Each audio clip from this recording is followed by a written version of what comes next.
Hi, and welcome to New Orleans, a food history tour. I'll be your host, Dylan O'Donnell, the owner of Dr. Gumbo Tours. But first, I'd like to thank our sponsors, Dell Technologies and ePlus. New Orleans is a 300-year-old city made of 73 different neighborhoods and surrounded by water. She has more canals than Amsterdam and Venice combined running through her. From Algiers Point on the west bank to Bayou St. John on the east bank, from the riverfront itself, stretching all the way north to Lake Pontchartrain and the lakefront area. From our city park, almost twice as large as Central Park in New York, to beautiful urban parks peppered throughout the city. Or head up to one of our beautiful balconies in the French Quarter or a luscious courtyard. It's a historic city, and it all surrounds the main neighborhood known as the French Quarter, the oldest neighborhood, also known as the Vieux Carré, grounded by Jackson Square with the statue of Andrew Jackson and the 19th century St. Louis Cathedral, although originally built in 1726, reminding us of the Roman Catholic origins of this city that also has a naughty side and is famous for being haunted. Tragically, it was once the largest slave market in the United States of America, now more famous for being a party city. There's never a band too far away. You can always hear music playing in the streets. But more than anything, New Orleans is a food town, a food city with fresh seafood from the Gulf and the lakes, our boiled seafood, crawfish, unique Cajun and Creole spices, dishes like po' boys or muffaladas. On Mondays, we eat red beans and rice. We get boudin sausage from the country, jambalaya, bread pudding for dessert, pralines for the sweet tooth, brittle, beignets, and of course, who could forget gumbo? So how did all of this happen in just 300 years? The truth is, it didn't.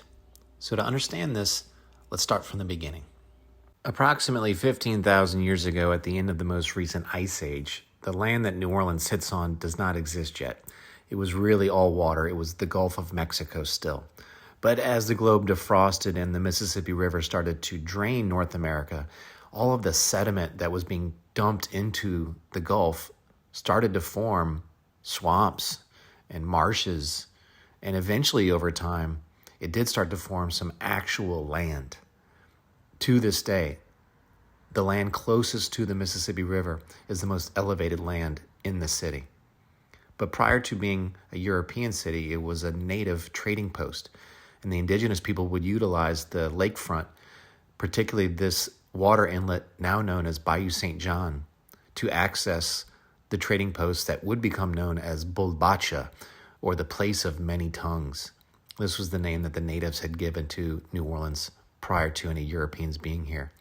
This Bayou St. John stretches right through the middle of the city and gets to a point where the natives could pick up their boats and drag them along this portage, which is elevated land above sea level, now known as Bayou Road. And once you get into the French Quarter, it changes names to Governor Nichols. And Governor Nichols, or Bayou Road, takes you directly to what is now known as the French Market.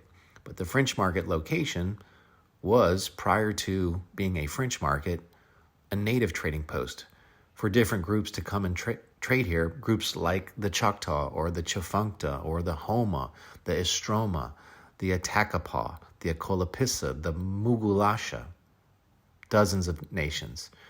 And to this day, the French market is right here on the docks of the Mississippi River.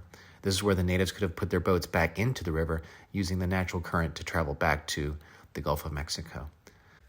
With the arrival of the Europeans and Africans in Louisiana, the indigenous people introduced staples like cornbread, grits, sweet potatoes, squash, beans, deer, turkey, fish, and perhaps most importantly, gumbo filet, the dried and ground leaf of sassafras, often used to thicken a gumbo.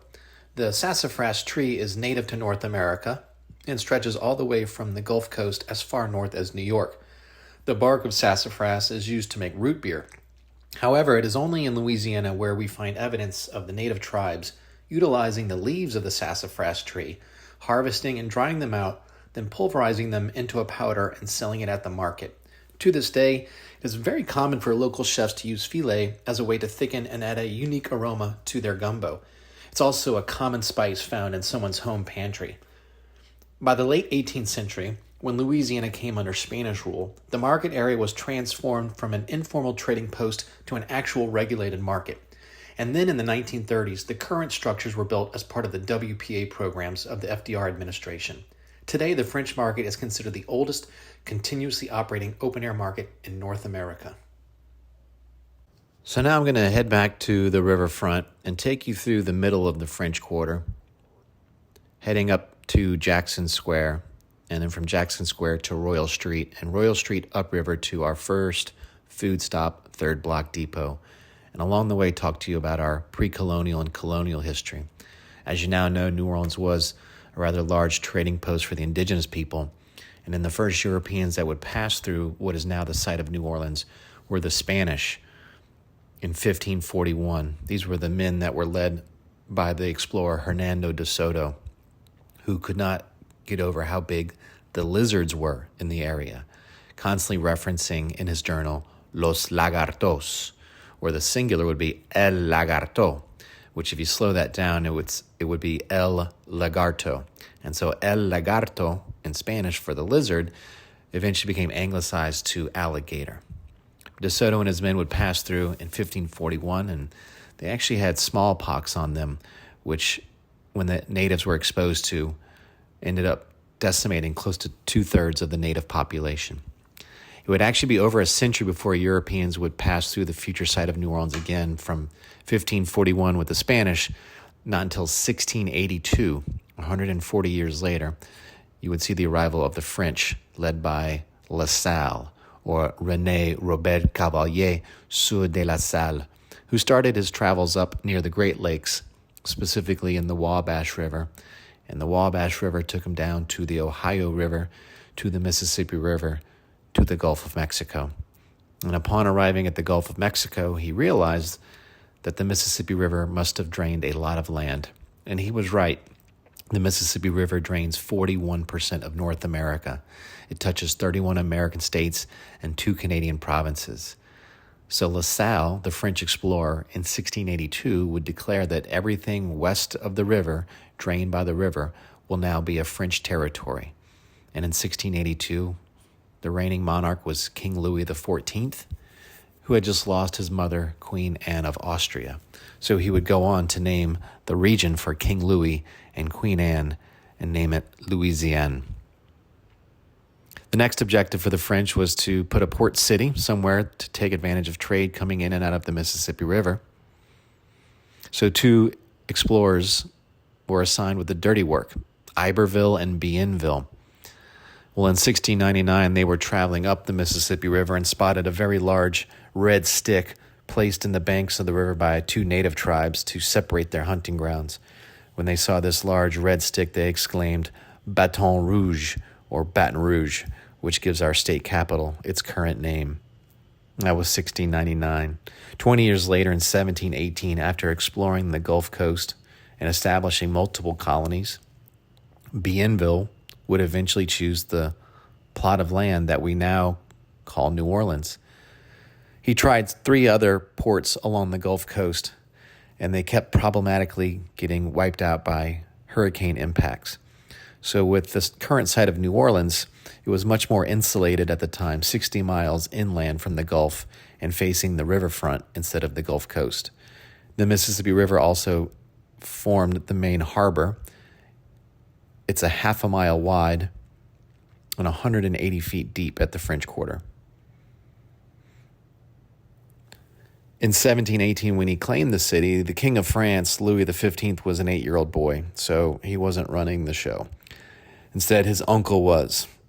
His uncle was the regent of France, and his name was Philip. He was the Duke of Orleans. So this city would be named New Orleans for Philip, the Duke of Orleans. Philip was an alcoholic, compulsive gambling, bisexual cross-dresser, which is pretty perfect because that is now about half the population of the city of New Orleans. Philip and all of the royalty that ruled Louisiana under both French and Spanish rule were part of the same family, the family known as the Bourbons or Bourbon. And so the main street running through the middle of the city will be known as Bourbon Street for the royal family. Their symbol, seen everywhere, a stylized lily flower or fleur de lis. And here we are at our first stop, the Third Block Depot. At Third Block Depot, we're going to try their chicken and andouille sausage gumbo. And gumbo is a combination of cultural influences here.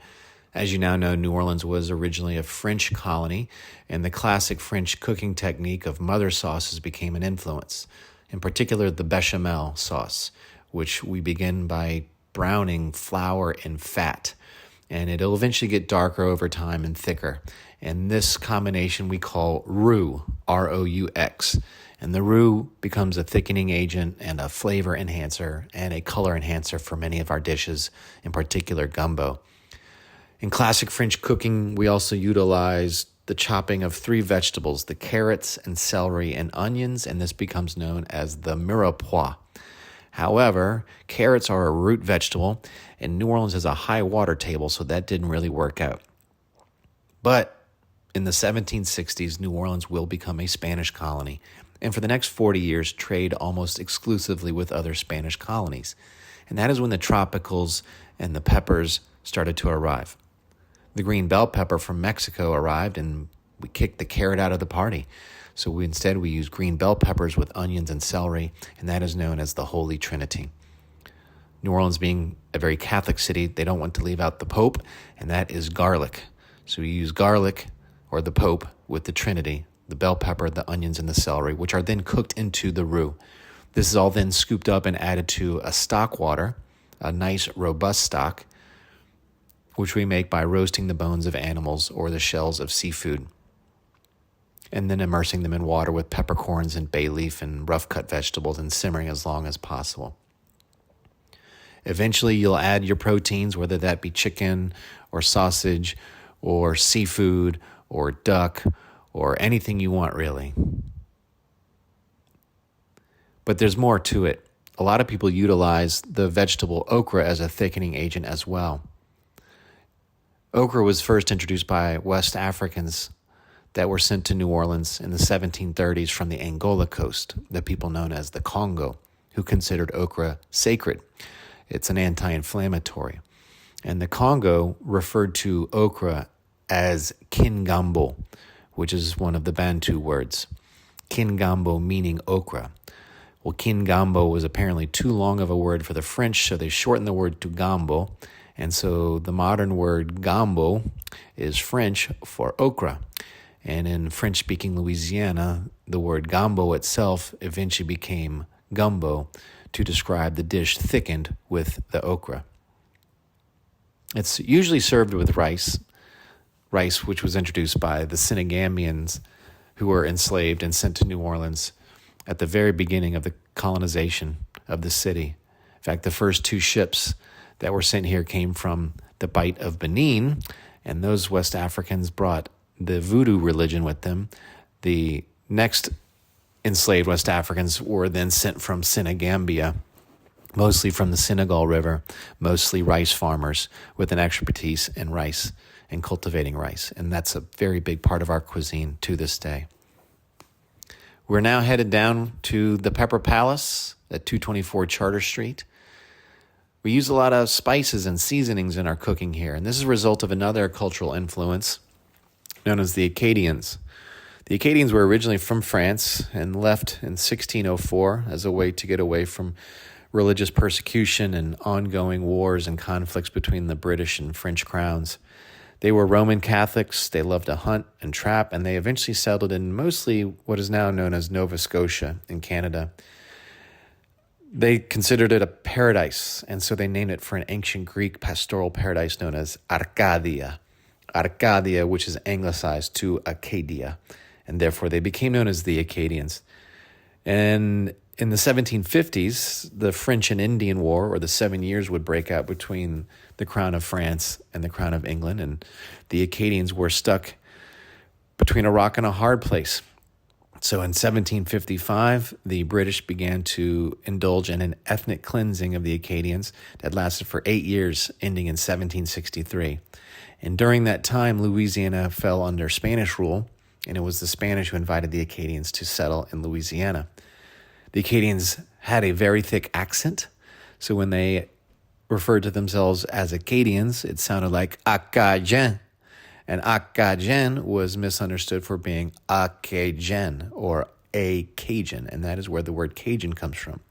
So the Cajuns are people who grew up in more rural parts of South Louisiana, more specifically southwestern Louisiana, and they will eat more exotic proteins, frog legs and squirrel and possum, raccoon, alligator, even originally the crawfish. And in an effort to combat the gamey or fishy flavors, they utilize a lot of heavy spices and seasonings. And that's why Cajun cuisine is more of a spicier cuisine. And the word Cajun itself, no matter where you are in the world, will imply a spicier cuisine. It's because of those Acadian exiles that came here in the mid-18th century and settled in southwestern Louisiana, to this day known as Acadiana. So 18th century Louisiana would see the development of two distinct cultures.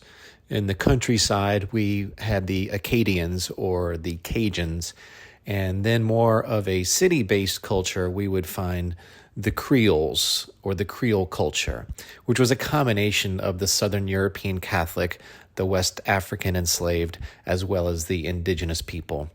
And so dishes and restaurants that date to the colonial period are known as Creole. This would all end in 1803 with the Louisiana Purchase, when New Orleans finally became an American city.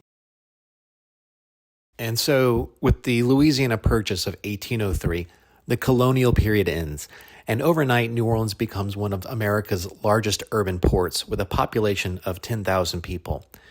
Yet within the next 7 years, that population will double in size, mostly with the arrival of people from Haiti due to the slave-led revolt known as the Haitian Revolution. And culturally speaking, both New Orleans and Haiti were identical twins in the colonial period, both with economies that were based upon the Atlantic slave trade and most of the enslaved working sugarcane fields. So sugar arrives originally from Haiti, in fact, going all the way back to the 1740s, first brought by Jesuit priests. Speaking of sugarcane, our next stop is Leah's Pralines, which is a third-generation family-run candy shop specializing in traditional New Orleans pralines. Originally bought in 1944 by Leah Johnson, who was a model and a businesswoman and is now run by her great niece.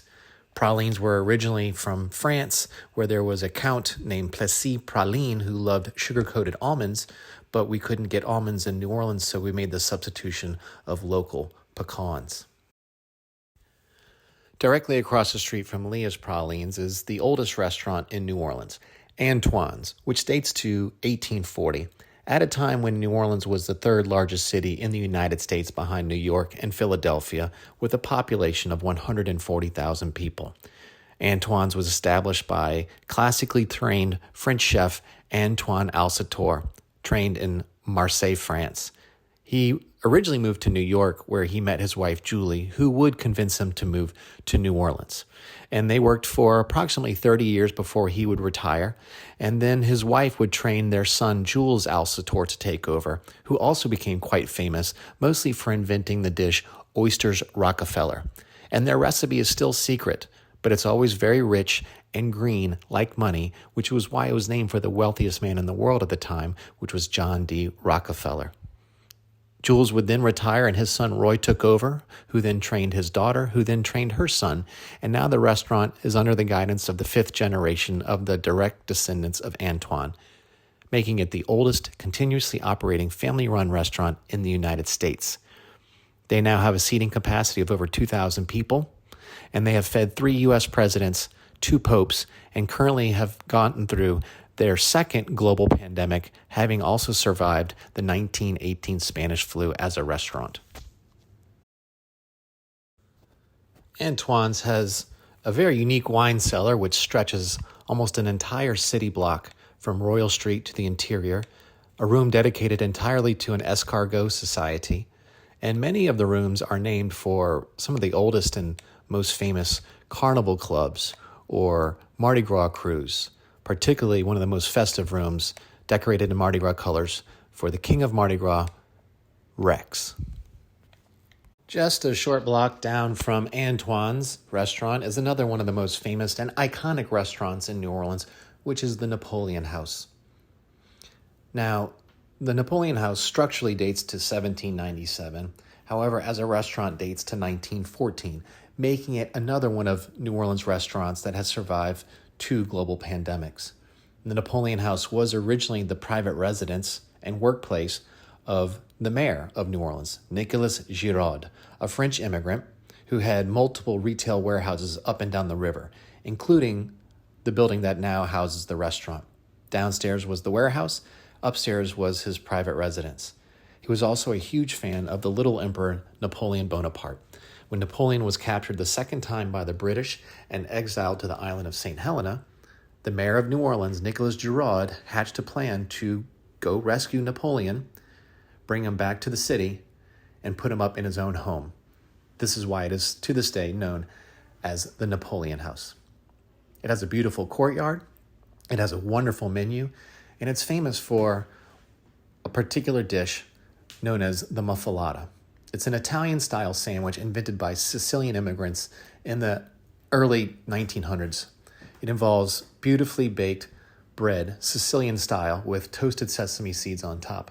3 sliced meats, typically mortadella. However, at the Napoleon House, they use instead a higher quality cut of New York pastrami, along with Genoa salami and locally smoked ham. The 2 cheeses involved are both provolone and Swiss, and then they also make their own olive salad in-house, which is dark and green olives chopped up with capers and celery, pickled jardinera, red wine vinegar, extra virgin olive oil, garbanzo beans or chickpeas, and a variety of other ingredients. To this day, the Napoleon House is one of the most popular destinations in New Orleans for weddings. As we make our way out of the Napoleon House, we'll now head down Royal Street again and head downriver to our next stop, which is kind of a funky hole-in-the-wall and sandwich shop known as Nola Po' Boys.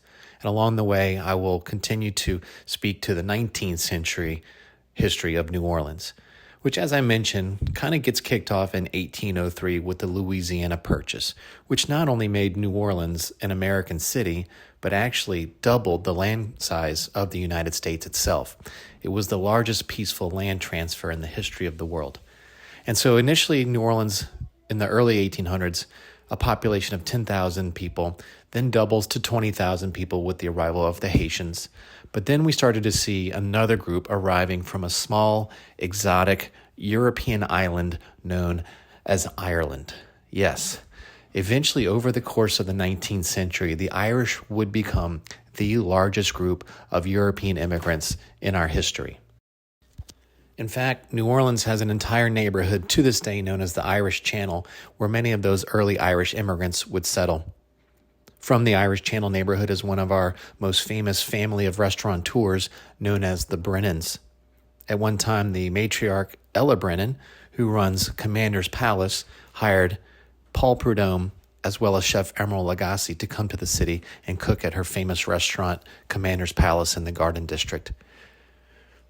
Also in the 19th century, we saw the arrival of lots of German immigrants who would set up some of our first breweries and bakeries in the city. And so to this day, some of the oldest famous bakeries in New Orleans have German names like Rising and Binder and Leidenheimer. Also in the mid-19th century, we would see the arrival of Croatians, at the time known as Yugoslav or Dalmatians, who were leaving the Adriatic coast to then settle on the Gulf Coast. And one thing they were experts at was oyster farming. And so to this day in South Louisiana, much of the oyster industry is dominated by people of Croatian descent.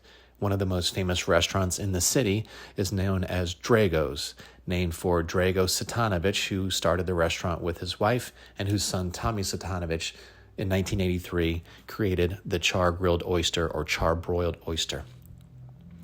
In 1861, the American Civil War breaks out over the issue of slavery, and New Orleans was the largest slave market in the United States of America at the time. And so in 1865, at the conclusion of the war, there was a tremendous need for cheap labor. So we started to see even more Irish immigrants arrive during the potato famine, as well as Chinese immigrants from California. These were the second Asian immigrants to the city. The original Asian immigrants were from the Philippines all the way back in the 18th century. But when the Chinese arrived, they introduced their cuisine, and New Orleans welcomed it because New Orleans already had a tolerance for spice that many other American cities did not. Also in the late 19th century, we saw the arrival of Sicilian immigrants leaving the big port of Palermo and coming directly into New Orleans.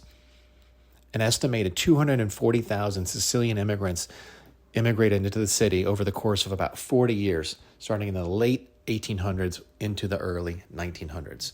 I'm going to speak more on this later, but in the meantime, here we are in front of our next stop, Nola Po' Boys.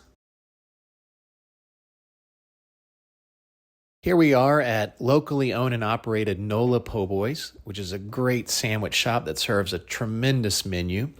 And I'm going to order both boudin balls, which is a type of sausage ball, as well as a fried catfish po' boy.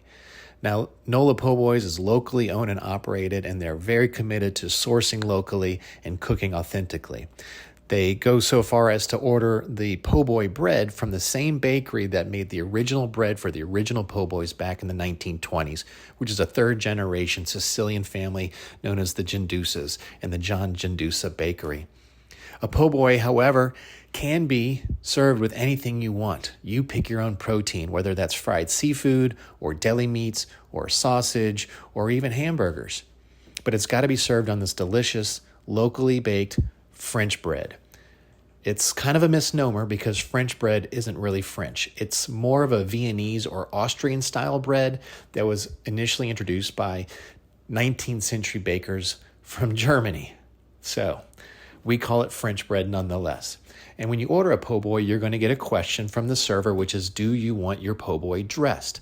And so dressed in our local vernacular means mayonnaise, lettuce, tomatoes, and pickles. So I ordered a fried catfish po' boy dressed in some boudin sausage. The history of the po' boy goes back to the late 1920s, at a time when there was a streetcar strike, and the streetcar workers were holding out for better wages. And during that time, when they weren't making any money, a local sandwich shop run by two former streetcar workers, Benny and Clovis Martin, offered to feed the streetcar workers. So, of course, these unemployed men would show up for their free sandwich. And as the legend goes, they would yell into the kitchen, "Here's a few more of them poor boys," or po' boys. And so they would fire up an elongated sandwich in the kitchen served on this freshly baked bread. Some legends even state that it was French fries and roast beef gravy. Now, we have evidence that we've been eating a sandwich like this well into the 19th century, but in 1929, it's when we really start to see the use of this new term to describe the sandwich, the term po' boy. Moving on to boudin, which is from a Latin word meaning blood sausage, but in Louisiana, it's actually a rice sausage, where we blend together rice, smoked liver, herbs, spices, and some sort of protein like seafood or meat, and serve as a sausage or into small balls and deep fried. From Nola Po' Boys, we head towards the river to the world-famous Café du Monde, which opened up in 1862, or 1 year into the American Civil War. They're famous for having an extremely limited menu. The Café au lait coffee brewed with chicory, introduced by the Europeans, as well as the beignet, or a deep-fried ball of chew pastry covered in a mountain of powdered sugar. Leaving Café du Monde and crossing Jackson Square, you'll find yourself at a beautiful restaurant known as Dickie Brennan's Tableau. Mr. Dickie Brennan, one of the members of the larger Brennan family I mentioned earlier. Dickie Brennan's Tableau opened in 2013 on one of the most historic properties of the city of New Orleans. In fact, when you enter the front doors, you're entering the former home of the 18th century Spanish governor of Louisiana, who would only have to go across the street to the Cabildo building to work. Today, Tableau is an elevated Creole restaurant with a beautiful bar on 2 different levels and 3 different levels of dining space. Upstairs, you have a beautiful wraparound balcony facing Jackson Square and overlooking the Cabildo building itself, where the signing of the Louisiana Purchase took place in 1803, thus transferring all of Louisiana to the brand new country known as the United States of America. Tableau is one of my favorite places in New Orleans to grab a cocktail and sit on the balcony and overlook Jackson Square and even catch a sunset. As we leave Tableau, we'll start to head back upriver, still in the French Quarter, along Charters Street towards downtown. As we head towards our final destination, which is the New Orleans Creole Cookery, kind of a mid-range Creole restaurant housed in a beautiful 18th century structure. And that's where we're going to have one of the most classic and iconic New Orleans dishes, a traditional dish that we serve on Mondays, which is known as red beans and rice. Welcome to the Creole Cookery, a beautiful restaurant with a large menu, and we're going to have their red beans and rice, which are spectacular. Red beans and rice is something we typically serve on Mondays, and that's because on Sundays we would typically go to Mass with the family, and after Mass everyone would gather at a family member's home, bringing food, including a large ham. So at the end of Sunday you had some ham left over, you had the ham bone, and you would want to go ahead and stick that into some stock water that you've already made. And then out comes the red kidney beans, which we got from Mexico during the Spanish colonial period. So you soak the red kidney beans in the stock water with the ham bone overnight. And then on Monday morning, you start to slowly cook them with some sauteed spices and peppers, some sausage, maybe even some bacon fat or lard, some liquid smoke, and then slowly cook these beans all day Monday while you get caught up on your laundry. And so then at the end of the day on Monday, you would have clean laundry and you would make some rice, and then everybody sits down together at a table and has red beans and rice. And from this tradition to this day throughout New Orleans, on Mondays when you go to a restaurant or a bar that serves food, I guarantee you the special of the day will be red beans and rice. And so I would like to thank all of you for joining me on this culinary history tour of New Orleans, Louisiana. And in particular, I'd like to thank again our sponsors, Dell Technologies and ePlus.